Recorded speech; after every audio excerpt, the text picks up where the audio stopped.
Right on, Corey. Well, thank you for taking some time here to join us here in Vancouver, Canada, the Toddcast podcast. I found your music from, well, I guess it was because you had on Mick Mars, guitarist for Motley Crue, on one of your songs, Outlaws and Outsiders. And then I Yep. made a story on that and I posted up at my website and stuff, and it got a little bit of love, even from you and from Mick Mars, and it was pretty cool to see. And then as soon as I start digging in, not only does that song feature Mick Mars, but it's like Ivan from Five Finger and like straight up iconic country artist in Travis Tritt. Yeah. Dude, like how the hell did you make that happen? Well, I wrote the song back in 2015, and wrote and then kind of got the idea for it back on a tour. And then when I brought when we started talking about the song, I wrote it with the Churco boys. And we recorded it. Once we got the Better Noise record deal, well, obviously they're with Five Finger Death Punch. So Kevin working with Five Finger and Ozzy and all those guys, he kind of, I guess had some connections, and he showed them the song, and they were all just, really stoked about it. Loved the song, loved the sound and the message, and wanted to be part of it. So it was really cool. And what was that like being in the studio with those guys? Pretty cool, I bet. Hey, Um, yeah, that was pretty wild. The only one I wasn't in the studio with was Mick. okay. Ivan actually gave me a phone call, FaceTime me, from the studio with Kevin, and I didn't even know it was happening. And he said he was in the studio recording my song. I was like, "Holy shit, that's wicked!" Yeah, Um, yeah, and then when I was down for the CMAs in 2019, I got to hang out with Travis at the Blackbird Studio in Nashville, and actually saw him sing his parts. It was pretty amazing, and something I'll never forget. yeah, man, he's like one of the best. Like, Absolutely. not even arguably, he is one of the best. Like, yeah. And then, of course, you went to part of that story that I was writing on my website is that you actually went to Mick's place and heard some of his solo album. Like, Yeah, I how got to hang out with Mick, and cool is uh, that, man? it's pretty surreal pulling up to Mick Mars's house and him standing out there to greet me was pretty neat, and just getting to spend time with him. It's a Yeah. very kind, talented but humble dude, and um, it was really cool. It was like going over to my uncle's place or something, just hanging out. He was just a really really awesome guy.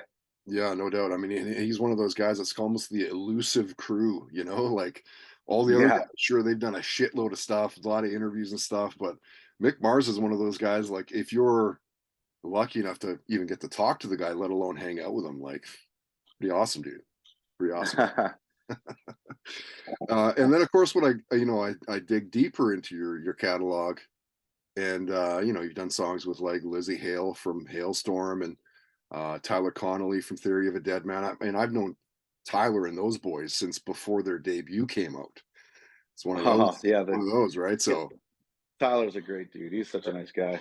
yeah, man. I mean, Funny as hell. yeah, like I said, those guys have been buddies since like the get go. And in fact, I even had a band management company with Dave Brenner, who's the guitarist as well in Theory. I don't know if you know Dave or not. Yeah, yeah, yeah. But I've yeah, chatted with Dave a few times. yeah. Cool guy. That's cool. So what is it you think about like country and rock, and like why do they work so well together?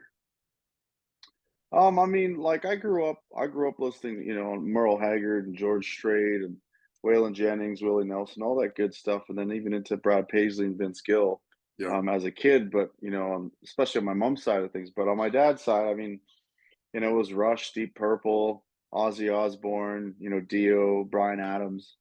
Um, so I grew up on that music, and that's just I just felt like there wasn't really a lane doing it quite like that, really mixing that classic country and kind of almost rock. Well, some of it is rock, really, but just blending it all together. I mean, I love country, I love rock, and I love metal. So um, it seems that I think even if you look at Outlaws and Outsiders, for example. I mean, I think that was also not only just the sound of the song, but the message, right? So it was a kind of a perfect Hmm. collab there. So I think it just did really well because people resonated with the song and the message. Um, I'm really really stoked and thankful for that because it's a really cool feeling to know, that people are connecting to. not only your songs and your music, but your, your lyrics and your message too. Yeah, I mean, and it's like, you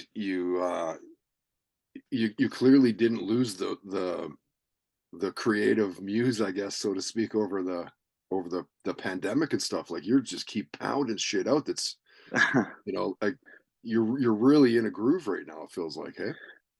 Well, I mean, it was such a big break for me. I'd already been at this for 8 or 9 years, and prior to Outlaws coming out, and finally everything was happening. The tours, doing podcasts, top 10 at US Rock Radio, and everything was rolling, and COVID happened. So it definitely, I mean, what else was I to do except for write about, stuff which, I can only imagine many people were feeling the same way.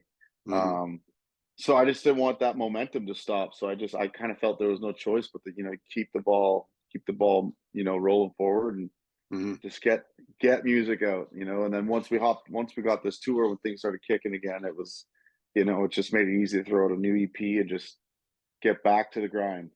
Yeah, yeah, yeah. Right. Of course, like now this is what it's all about, right? Like you were in front of your fans again. You're playing shows. Like, how good does Yeah. that feel, man?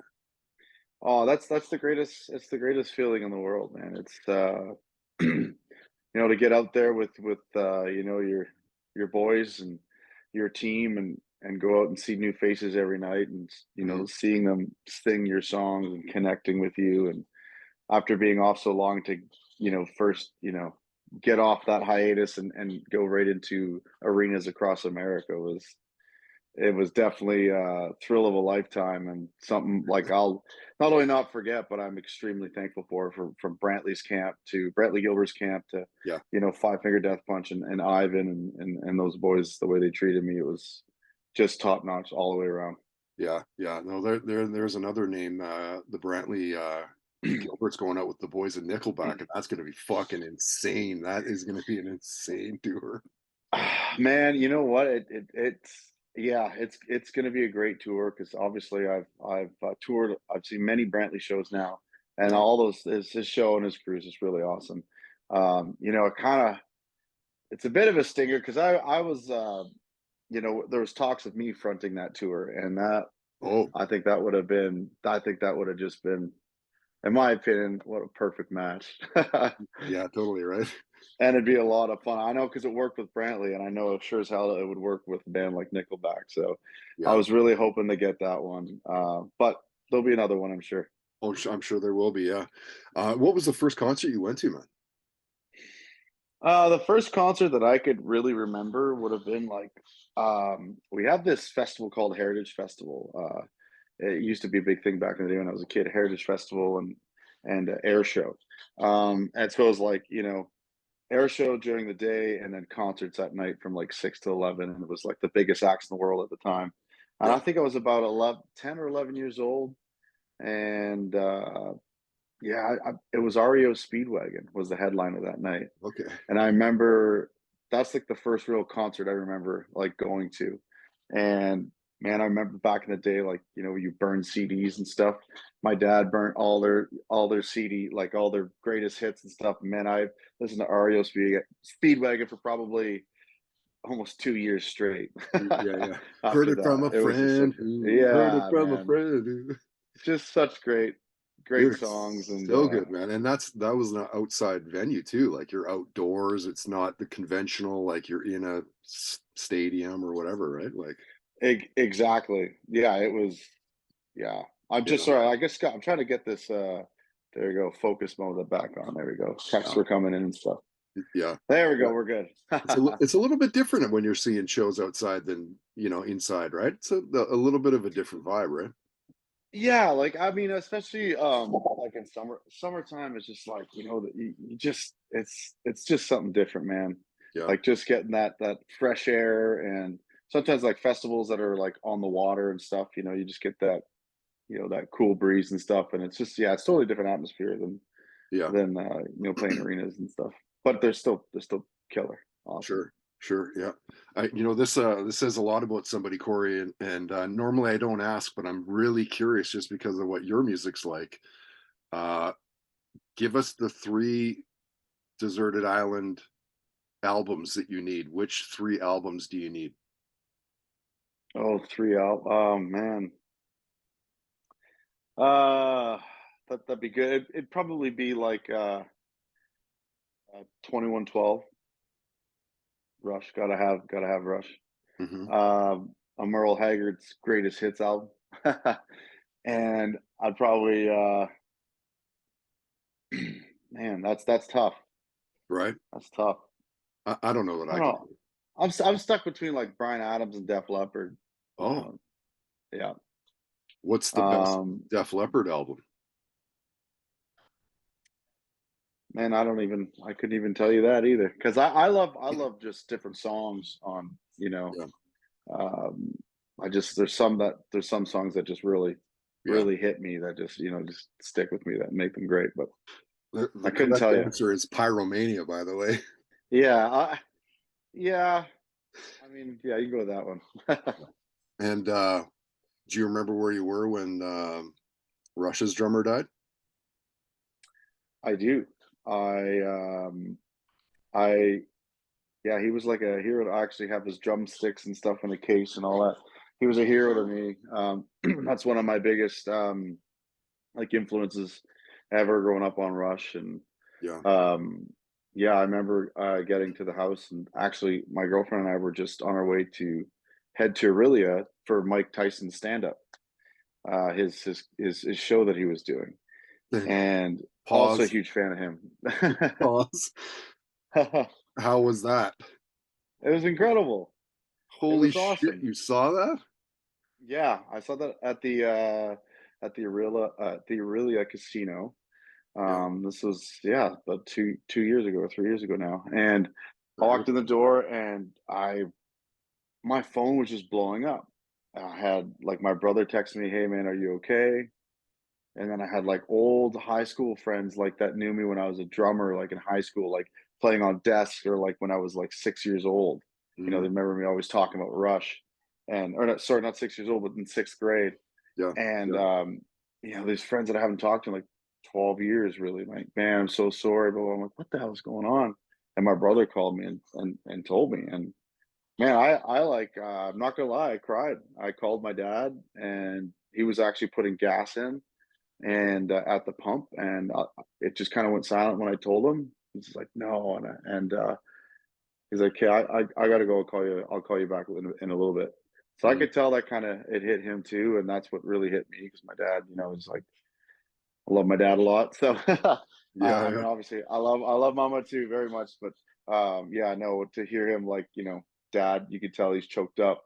I was Oh, like, you get that damn. lump in your throat, and you're like, "Oh, Oh here we yeah, go. Here we go, yeah, man." yeah. So yeah, it was emotional, and we listened to Rush all the way down. My girlfriend and I cranked, and of course, I have "Time Stand Still" tattooed uh, right there. That's in memory of Neil Peart, actually. Come to Okay. think of it, it says kick drum saying 2112, and Mhm, mhm, yeah, and huge fan. But yeah, we listened to Rush all the way down for the hour and a half drive and all the way back. But mhm. watching Mike Tyson stand up was pretty amazing too. It put a smile on your face after that kind of news. No shit, man. I heard about that, and, like, I've never talked to anybody that went, and, like, was he legit funny?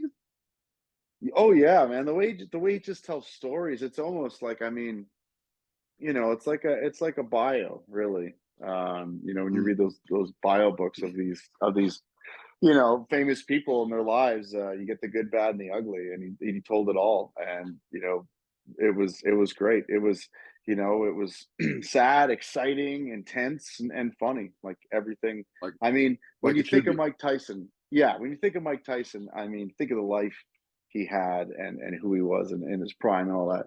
You could imagine there's a lot of great stories to be told. Oh, yeah, digging into the jail time and all that shit too, like, fuck, what a crazy life, man. All of What a it. crazy It life. was And I insane. know and I know that you're a sports fan because back and forth texting like, "Dude, hey, can we move it to 3:30 so I can make sure that we're able to watch the start of the Leafs game tonight?" Yes, You're a yes. big Leafs fan. Why are you a big Leafs fan? I'm curious of that.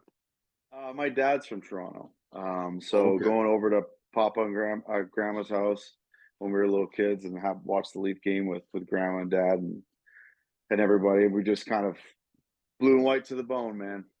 Yeah, fair enough. And so, how do you feel about this year? So far, so good. Like they're looking pretty Uh, good. it's it's interesting. I mean, it's a great series so far. I think that's what I've been saying. I think every series is really exciting. Yeah, These playoffs, you really anything can happen. I mean, you look at LA is shocking everybody now. I mean, I know. Oilers won in overtime, but I don't think anyone really thought that it'd take overtime for the Oilers every game. So, and I mean, Toronto's back and forth. I don't think anyone expected Boston to lose, and the Islanders over Carolina. So it's exciting. I don't know. I always just obviously hope for the best, but Well, it's great go because Leafs, go. the clean slate though. That's the thing. Like, sure, you had a good normal season, but like postseason is a different animal, man. Totally, totally different, man. Yeah. Yeah, you Eh, see it. You look at the hits. You look at the block shots. It's just, man, mhm. it's there. Well, they kept McDavid off the scoreboard on the first game, which was surprising. Yeah, Like, how do you yeah. do that? Well, it happens. Imagine an Edmonton Leafs final, and then they videotape Bettman, and his head fucking slowly blows up. Yeah, that would be, man, that would be something. That would be. What are you binging lately, man? What am I binging? Yeah, binge watch. Uh, I don't know. We watched a lot of The Office, even like just Funny. reruns back and forth. Just Which do you really like funny. better, the European or the American? European or American?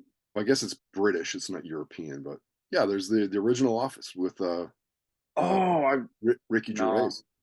no. No, God, dude, No, you got to no. watch that, man. Like, watch that Yeah, because that, of course, I'll have that's to. yeah, that's what the American one's based on, right? Like, check out the original. Exactly. Pretty good, man. I'm not sure Yeah, which one I like better. actually, I'll consider that. That would be good. Yeah. I also anything Brian Adams and Def Leppard and just Mm, binging on their music lately. mm, Pretty much just both since I saw them live for the first time. I've been fans my whole life, especially Brian Adams since I was, yeah. you know, just even just drumming. But yeah, since I saw them live, it's just like such a different feeling, man. Mm. And like doing what I do too, it's totally inspiring to see that, and it makes you want to work harder and be better. Dude, I gotta real Most quick because I've told the story many times and people are like, "Fuck, here we go, another." You're gonna tell it again, but I'll tell it real fast for your Coles Notes. And so you're a drummer. I'm good buddies with Brian's drummer, Pat Pat Stewart. Stewart. Yeah, good friend of mine. He's actually the guy that set up my kit in my basement. Anyway, That's so awesome. so I'm supposed to meet him in 2 days when I go see Brian Adams in Pickering. oh, sick. Well, say hi. Yeah. Yeah, I will. Uh, so Continue. yes, exactly. Like, late '90s. I'm up in Prince George. I'm doing the evening show at the rock station up there. We're presenting Brian Adams at this multiplex, maybe 10, 12,000 people kind of thing, right? Almost done the show. He's like, here's where we get people up from the audience to play. We're going to do a song. My girlfriend's like, yeah, put your hand up. You're a drummer, put your hand up. I'm like, fuck, just to shut her up. I was like, fine, put my hand up, right? Sure enough, boom, spotlight right on me. So I go up. It's not Pat playing at the time, it's a different guy. Okay. But he gives me the sticks. He's like, can you play? I'm like, yeah, I can. I'm not a hack, but yeah, I can play, Yeah. right? And we rip through. He gets everybody else up. He's, of course, still stays singing. The bass player stayed playing bass, but we ripped through Summer of '69 with the drummer standing fucking like right beside me, like a foot away, kind of thing, right? That's And amazing. dude, it was the best, man. Like, as somebody that's never played, let alone in like a small venue, to play a stadium. Yeah, how did it feel, man? That And dude, must have like that, felt incredible. boom, like the kick drum, just boom, boom. It's my favorite. That's my favorite part. Dude, it was the best. Brian afterwards came up to me, he said, gave me a hug, and he said, dude, that's the best drumming we've had all tour. It was pretty awesome. So yeah, That's cool, man. I'm Good good for buddies you. with Pat. So say hey to Pat when you see him. I actually have a story about Pat the first time we met. Okay. You know, we were at the CCMAs, and I think it was Edmonton 2015 or 2016. You know, so I was fairly new to that was like my first CCMA. So I was new to like knowing who producers and the players were and all that stuff, right? I Yeah. was, you know, and there was this house band at this party, and of course me, you know, I don't know how much Jack I had that night, but I'm just rock. I love live music, especially when it's incredible players. It's just fun as Sure. hell. Yeah. Yeah. And I remember seeing Pat. I'm like, fuck, man, this guy is awesome. Like, I love the way he plays, the way he hits. And I'm like, there's like a little Neil in there. There's a little, you know, Bonham. There's some cool stuff going on. Sure. And I just remember going like giving him a signal, like, hey man, I could play as he's just jamming. He's like, it's almost like he's like, yeah, you can play. All right. And he's like, so they're like, dude, he wants you to go fucking play. So we switched. I don't know what song it was, but I think we switched mid song sometime. I think it was with the Wilkinsons, and we switched. And he's like, "Here you go." We switched in mid song, and they turned around. Like they didn't even know. They're like, "What the hell?" We totally Awesome. switched up, and then it was so cool. Anyways, that's how I remember it. You know, we shook hands, hugged it out, and then I had my buddies were like, "Do you know who that was?" I was like, no, it's fucking Kill the Drummer. And he's like, they're like, dude, that's fucking Pat Stewart. Yeah. I'm like, yeah, yeah. I was like, yeah, Pat, yeah, he's fucking awesome. They're like, do you know who he drums from? I'm like, no. I was like, I couldn't think of it. I guess I don't know. And they're like, dude, that's like Brian Adams, like, you know, like Summer '69, all that shit. I'm like, no Reckless. fucking way. Yeah. Yeah, yeah, the Yeah. whole album. I'm like, no way. And then here we are. You know, this is almost 10 years later. I go see Brian Adams. We took our parents to see Brian Adams in Sudbury, and I was just hooked. And I literally listen to him every day, nonstop since that show. All the tour, like that tour in November and December through the states with Brantley and Five Finger, like my band's like, dude, you're gonna listen to something else. It's like the same shit every day. I'm like, no, man, Yeah. I love it that much. And me and Pat connected, and I'm supposed to meet up with Pat on Wednesday actually, Sweet. and I'm hoping that he'll be able to connect Brian and I, and we just love to shake his hand and I know, right? introduce myself. But we're Yeah. putting it out there. Like, how many times have you seen Brian Adams, right? Like, personally, that's gotta be at least 5 for me. Really, that's a fuck. Good for you. And dude, I seen him in, like, we were talking off the top there, like, I saw him at a really small festival in the Okanagan. I think it was a Soyuz or something like that, Yeah, and, like, maybe 5,000 people, but at the time, I was young. I was, like, 18, 19, so I fucking went right to the front, like, yeah. literally could reach up and touch every single band that was there. Sass Jordan, Steve Miller, Extreme, Brian Adams. It was a Wow, pretty awesome day, man. Yeah, that's a wicked. Yeah, that's a killer lineup. yeah. That's great. So, yeah, you're gonna hang with Pat there in a couple days. Very cool. Yeah, Yeah, yeah, man. I'll make sure to tell him you say hi. yeah, for sure. Hit us with, Absolutely. I know we're gonna wrap it up here pretty quick. I wanna catch the start of the game as well. But hit us with a near death story where you're like, "Holy fuck, man, I coulda just died there." A near death story. We were doing. We went to this place called Talon Shoots, just outside of Mattawa, Mm, about maybe about like 35 minutes from here. And we're this it's these huge cliffs. Actually, I forget what beer commercial it was. I don't know if it was Bud Light or whatever. Probably 10, maybe even 15 years ago. Remember that guy jumps off that cliff, huge cliff with a Bud. I think it's a case of Bud Light mhm, or mhm. Coors Light or something like that. That's apparently I was told that's where they filmed it because there's 100-foot cliff. Oh, And but I won't. I'm gonna say I didn't get up to the 100-foot cliff. That's just insane. I know. But we were jumping off like the 35, the 40 footers, and then I was like, you know what? Last jump of the day. You know, we did it a couple times, and we got up to like I think it was 60 feet, 55 or 60 feet, because it says on the rock. Yep. And we were just going. I was like, all right, well, this is the last one. Make it good. And my buddies were in the water, and I cracked a joke. And as I cracked the joke and pushed off, I just kind of slipped.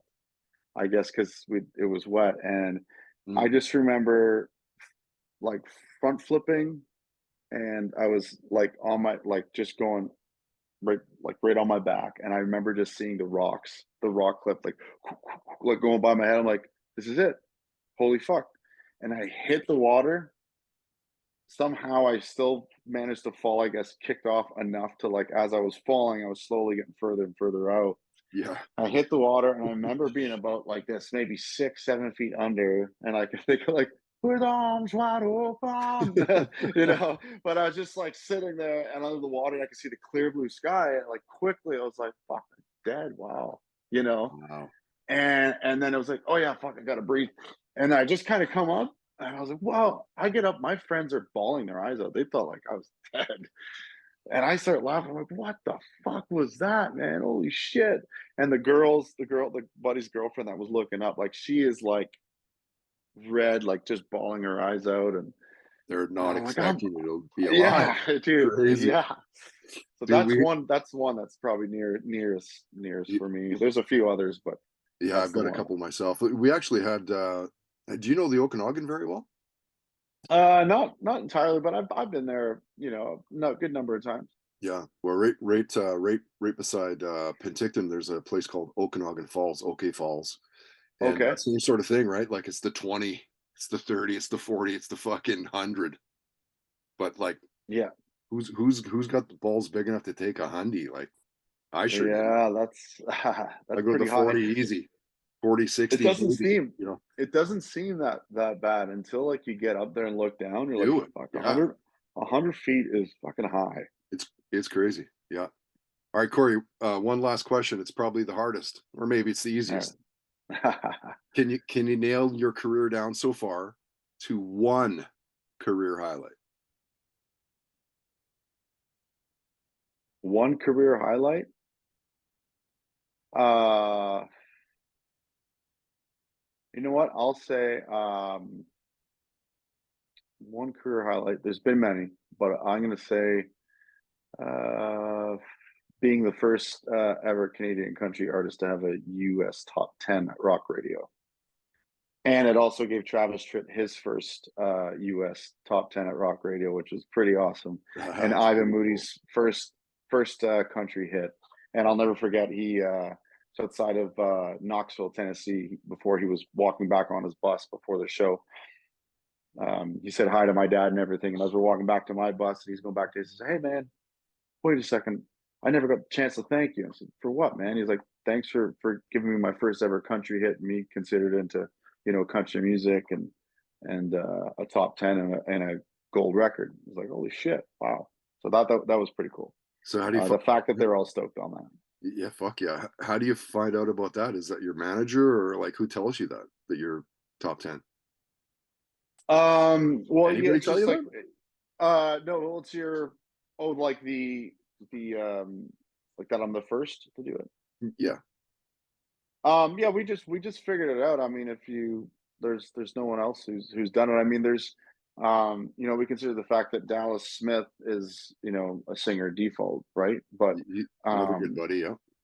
yeah, so like a guy like him where he definitely got they went number one, I believe, multiple times in the States at rock radio. Well, him Um and Joey Moy. Do you know Joey? yeah, yeah, yeah. Another good buddy of mine. So Like, holy fuck, can that kid write? Can that kid produce? Like, holy yeah, shit. actually, I don't think I've ever met Joey, but obviously I'm very aware of his success and Mhm. his you know what he's been doing. But I think Dallas is the like tech like you know as a you know he did it with Default as a rock band, right? Right. But as a solo Canadian country artist, yeah, we Dude, that's amazing. That's yeah. So amazing. I'm pretty you know I just think it's really cool.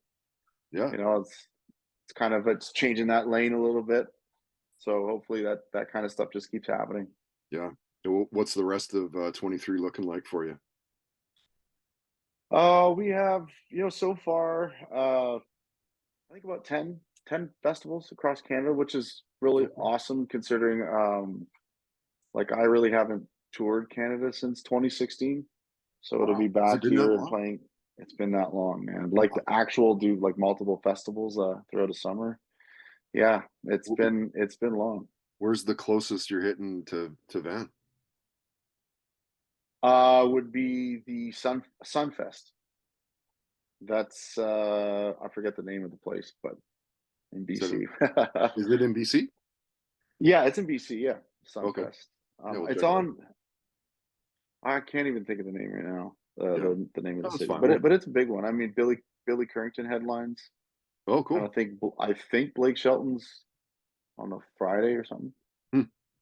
Wow. Yeah, so That that's a sounds big one. great. That's the Well, closest one. That's the yeah. closest one, and then Regina on Canada Day, Oh, okay.